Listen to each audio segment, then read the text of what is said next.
safe. TID research risk ratings. Okay, cool. And more ratings. This is actually so helpful.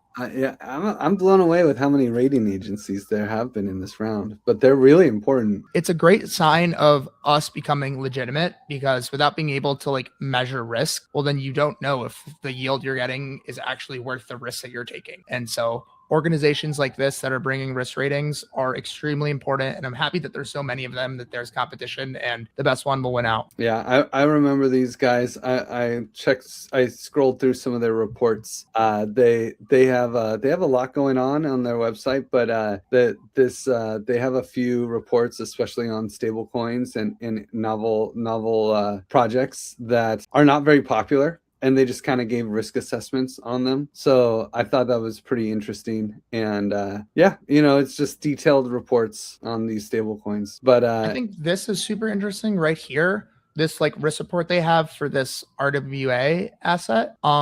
Because I think right now we have this big problem where if you own an RWA asset, well, like what actually do you own? Do you own some kind of synthetic version? Do you own like actual voting rights? Like what happens? Like how might it depeg? And it looks like they're doing this analysis here of showing you like what you actually own. And yeah, like what's the NAV, what's the minimum hold. So this is super cool. I'm really happy to see more people doing things like this. Yeah, and they're also judging the liquidity and like just the economic side of it in general, which is pretty cool. Syrup USDC, pretty popular stable coin. Oh, and USDT, cool. And like you said here, it looks like they also do reports as well. Or is this, oh no, this is actually the same thing but like that was really valuable research that they did. And I'm sure that the money that they get will be used to create more research reports. So if you care about bringing transparency to like the RWA space with ratings, like give them some funds. Yep. And they're relatively new. So the USDC that you donate, or ETH, I chose ETH, my favorite currency in this ecosystem to donate, will go a long way. I don't think that this number is right. So it is right, because when they have they need to get more people donating to them, because they only have 4 donors. So if they only have 4 donors, a 5th donor doesn't add that much, but it will actually add more and more once you get past that hump.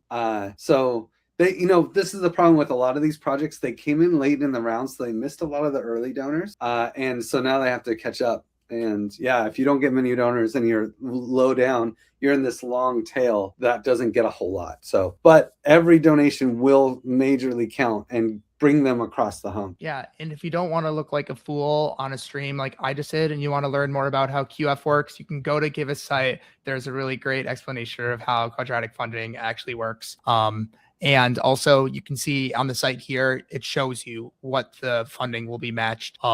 So yeah, like he said, they're more early stage. So like it would really help to show them more support if you think that they deserve some of the matching pool. So to help them get a bigger match. Oh, it's literally right here how it works if you want to learn more.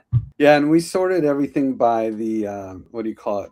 By we're starting with the projects that have done the worst so far in the. So this is the lowest donor one in the round. In fact, I think a lot of these guys basically lived off of people who donated to almost every project. Like they started with Freshell. She was the first one to donate to everyone. Then Willie came in and donated. Now there's a few other people that are just donating to every single project. They're like, I can't do it. I can't choose. Adding all 134 to cart and just giving them my love. That's awesome. Yeah. Anyone that does that, shout out you. You are a hero.